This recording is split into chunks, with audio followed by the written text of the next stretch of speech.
Good afternoon. Thank you very much for being with us, the media. So always good to see your faces. And we are very grateful that you responded quickly to the call of all of us, the Arab group, the OIC, and other friends, and of course the State of Palestine for this press conference. Of course, the reason why we are calling for this conference because the situation is extremely deteriorating in the occupied Palestinian territory and extremely dangerous, whether in the occupied West Bank, East Jerusalem, or the Gaza Strip, or in the whole general region.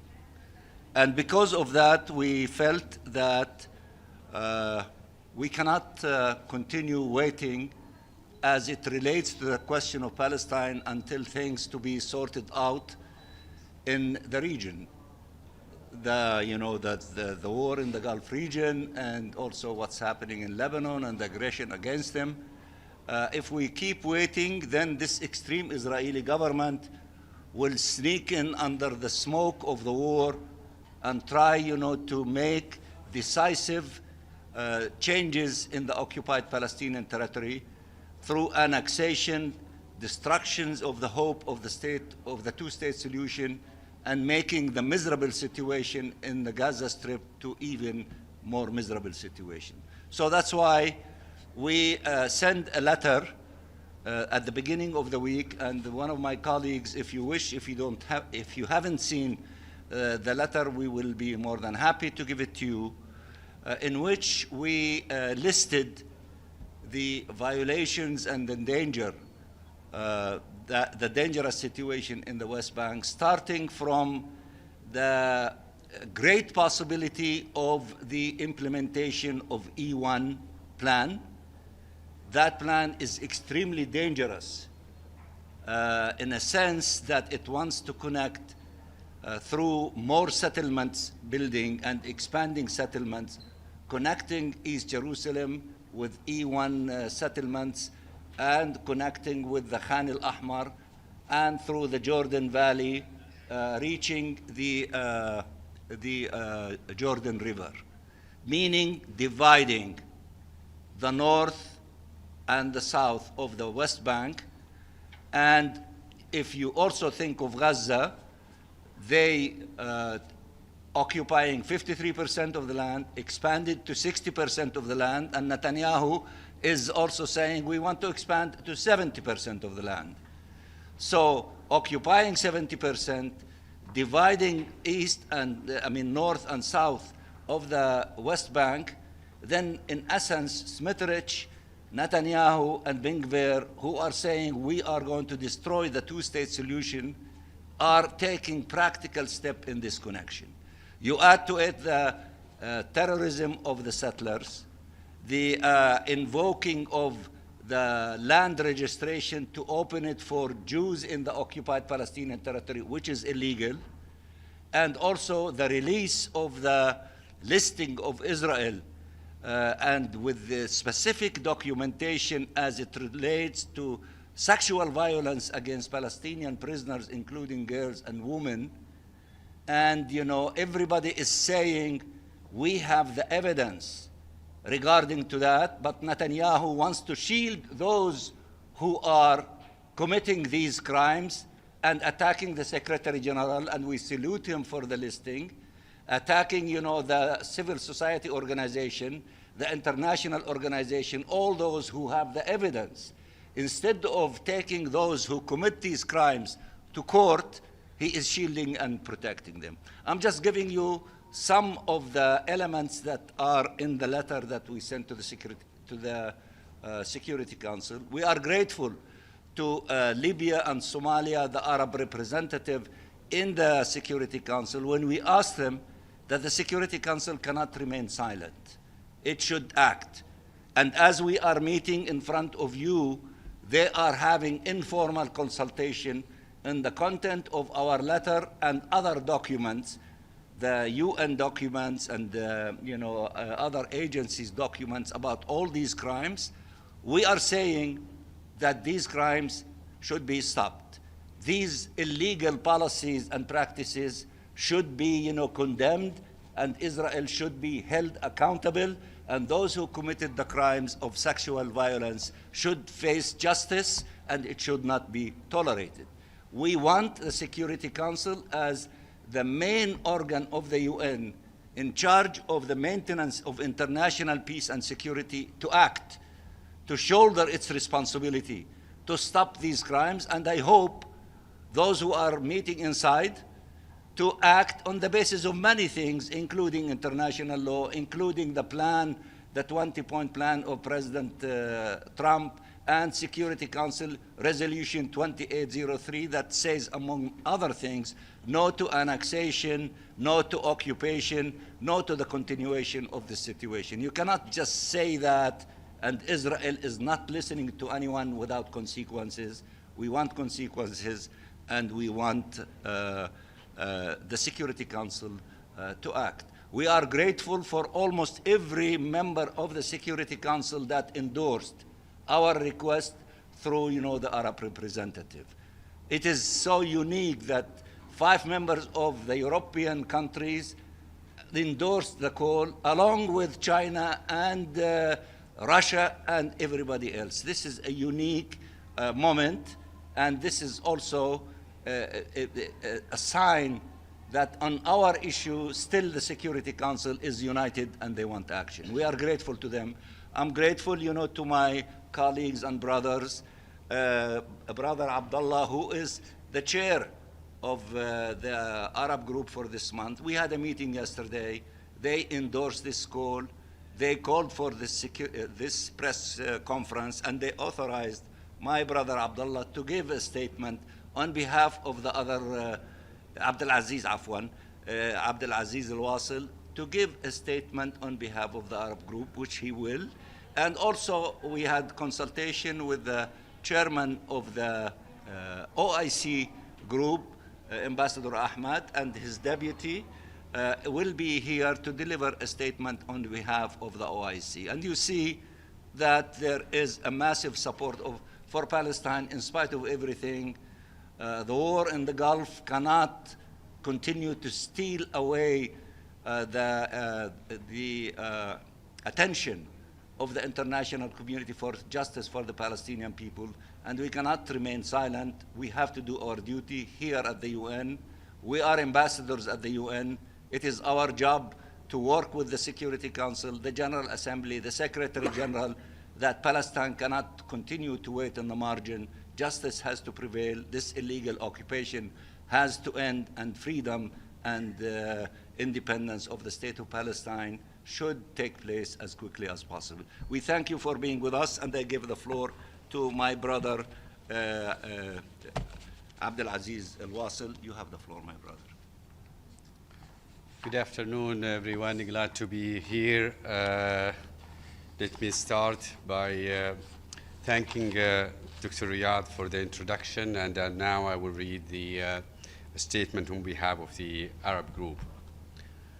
The Arab group expresses its deep alarm at the rapidly escalating situation in the occupied Palestinian territory, where Israel continues to implement policies that amount to accelerated annexation and the systematic dismantling of the Palestinian rights. The group stresses that Israel's recent measures are not isolated incidents, but rather part of a coordinated strategy to entrench permanent control over the Palestinian land, alter the demographic and geographic reality on the ground, and eliminate the possibility of the independence of the state of Palestine as a sovereign, viable, and contiguous states in accordance with the relevant United Nations resolution. In this regard, the dangerous steps taken by the Israeli government to advance the E1 plan constitute an existential threat to Palestinian independence and to the prospects for just and lasting peace, and must be immediately reversed. The Arab group rejects all measures aimed at altering the demographic composition, character and the status of the Palestinian territory occupied since 1967, including East Jerusalem, including inter alia, the construction and the expansion of settlements, and the forced displacement of Palestinian civilians in violation of international law and Security Council resolutions, including Resolution 2334 of 2016. The group also warns against the ongoing attacks on the historic and legal status quo, particularly with regard to Al-Haram al-Sharif. We also condemn Israel's unilateral measures targeting UNRWA and its decision to establish military facilities in the UNRWA compound in East Jerusalem, a move that yet another manifestation of its continued violation of the agency's UN privileges and immunities. Arab Group recalls the conclusion of the International Court of Justice that, quote, the sustained abuse by Israel of its position as an occupying power through annexation and assertion of permanent control over occupied Palestinian territory and continued frustration of the rights of the Palestinian people to self-determination violates fundamental principles of international law and renders Israel's presence in the occupied Palestinian territory unlawful, end quote. We remind third parties of their obligations under the UN Charter, relevant United Nations resolutions and international law, including the prohibition of acquisition of territory by force. These obligations include non-recognition, non-assistance, and distinction, as well as the duty to ensure that any impediments resulting from Israel's illegal presence in the occupied Palestinian territory to the exercise by the Palestinian people of their rights to self-determination is brought to an end. In Gaza, the Arab Group underscores that the expansion of Israeli military control, ongoing assault, and deliberate restrictions of humanitarian access have created a grave and terrible humanitarian emergency. Civilians continue to suffer the consequences of policies that deprive them of protection, essential services, and the most basic necessities of life. They stress the need for full respect of the principles reflected in Resolution 2803, including with regard to the ceasefire, humanitarian access, the prohibition of occupation and annexation, and the rejection of any displacements of Palestinian people. The Arab unequivocally denounces Israel's annexationist policy and insists that such violations demand immediate international rejection and meaningful consequences.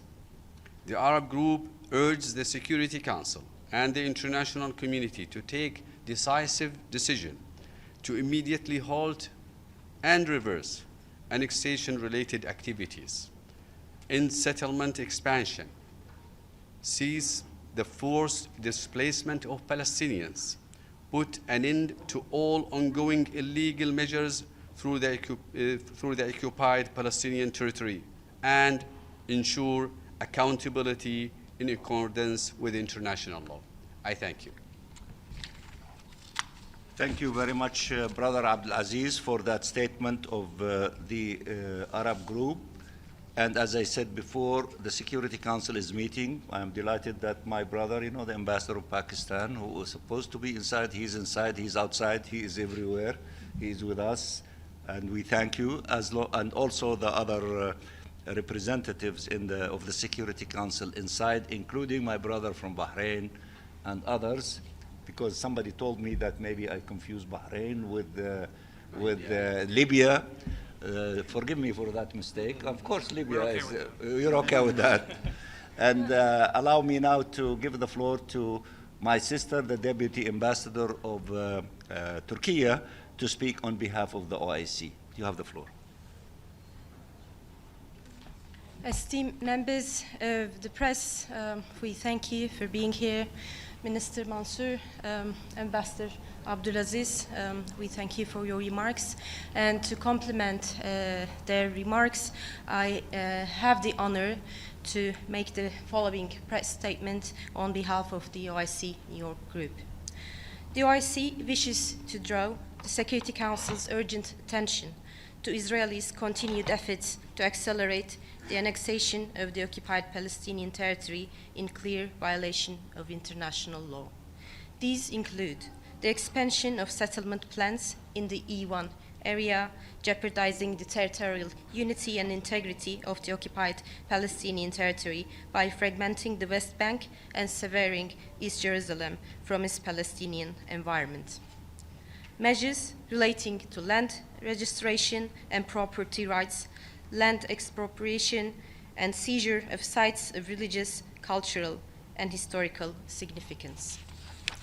Continued excursions by extremist Israeli settlers into Al-Aqsa Mosque and Al-Haram al-Sharif, forcible displacement of Palestinians accelerated by restrictions on movement, recurrent military incursions, land confiscation, the demolition of homes, agricultural lands, and olive groves, and escalating settler violence. The approval of a military compound on the site of the unlawfully seized and demolished UNRWA headquarters in occupied East Jerusalem in violation of United Nations privileges and immunities. Furthermore, in Gaza, the continued expansion of Israeli control, ongoing military operations, and restrictions on humanitarian assistance continue to inflict immense suffering on the Palestinian civilian population. The OIC Group condemns in the strongest terms Israel's attempts to entrench its illegal occupation and annexation of Palestinian territory.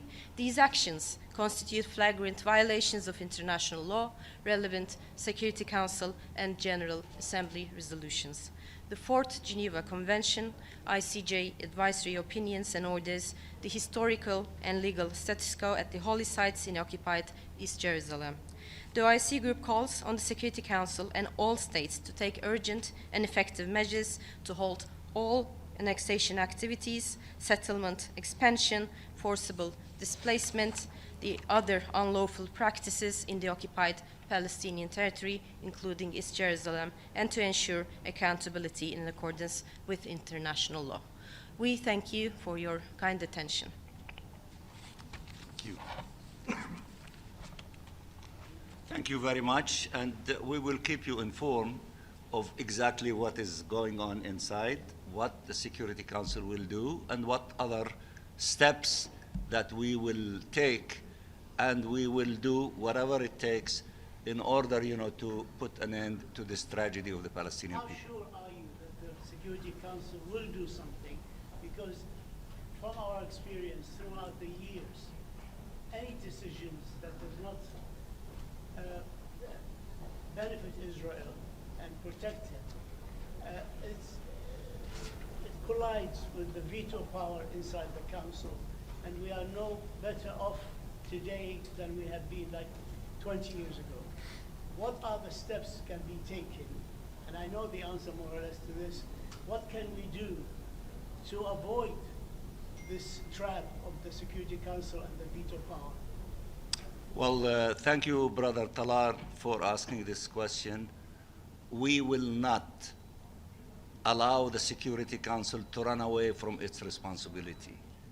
They have a mandate given to them by the Charter of the UN to maintain international peace and security. And what is happening in our region, what is happening in Palestine is a threat to international peace and security, and they have to elevate themselves to the level of addressing this issue. That's number one.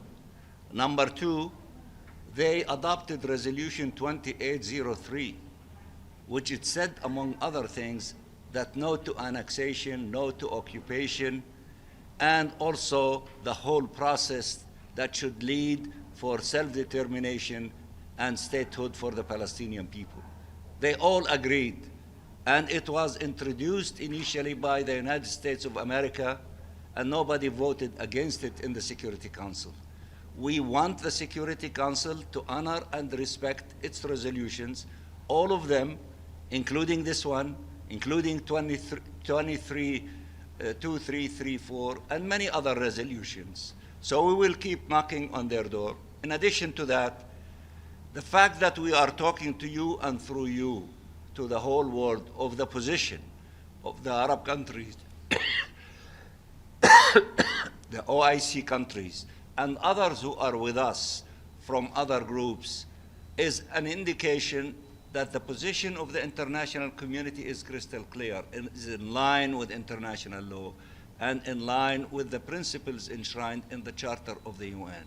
So it is your duty to help us, and through your outfits, tell the whole world that we are for peace, we are for justice, we are for putting an end to the war, we are for resolving these issues through peaceful method as the Charter tells us. And I believe the great majority of nations and people, they don't want wars, they want to see peace, and they want to see the end of the tragedy of the Palestinian people. We cannot be left behind. This illegal occupation has to end. We need to enjoy freedom and dignity in our homeland. They want to kick us away from our land. Look at our people in Gaza. They endured that no person can endure, but yet they are refusing to leave the homeland. We have no homeland except Palestine, including the precious part of it, which is Gaza, including the jewel on top of the crown, which is Jerusalem and the Holy Land and the holy sites in Jerusalem. And we are grateful for the 8 ministers, the Arabs and the Muslims, who issued a statement against the desecration of Al-Aqsa Mosque and Al-Haram al-Sharif and all of the things that extremists like Smotrich and Ben Gvir are doing in order to usurp such important holy sites from us and the custodianship of Jordan in this regard. So we appreciate all these things, but we need to keep telling our story. And there is a shift of public opinion in here and in Europe, but we need that shift, including in the UN, to be translated into action, to stop the crimes, to stop the annexation, to stop the occupation, to stop violating our rights, to withdraw from Gaza, to withdraw from the West Bank and East Jerusalem, and to allow for the two-state solution to become a reality. We are not going to go away from that path, and we are grateful for everyone who is with us, and it is almost everyone. That is the obvious reality. Let us see it being implemented. Mr. Ambassador, what has been the United States' reaction to this new initiative? We just keep repeating what President Trump said. No annexation. We know that he told Netanyahu, including recently, stop the nonsense in Lebanon, stop the craziness, you are not allowed to annex the land. I know that President Trump is capable and he has the tools to stop Netanyahu in his tracks in order not to keep the whole region in turmoil and wars and occupation, and to move in the direction of peace and justice. That is why the majority of us are working with them. And the majority of us, including the 8 Arab and Muslim states, supported also by Palestine, and the Security Council through not rejecting Security Council Resolution 2803, we are all doing our duty. We need others, including the US administration, to stop Israel from continuing to do the things that it is doing to all of us. What we want is peace, and what we want is the essence of what was proposed to us, and we accept it. And one day, that is going to happen. We are not going to be the exception to the rule. If it happened in South Africa to put an end to apartheid. It is going to happen in Palestine to put an end to apartheid, to occupation, to discrimination, and for the Palestinian people to have their own freedom and dignity, and the two-state solution to become a reality. I think we thank you, if I can speak on behalf of everyone, and we will continue the conversation with you. Please tell our story. If you need copies of our letter, please, Laureen, could you please give those who want copies of the document? Thank you very much. Thank you, colleagues.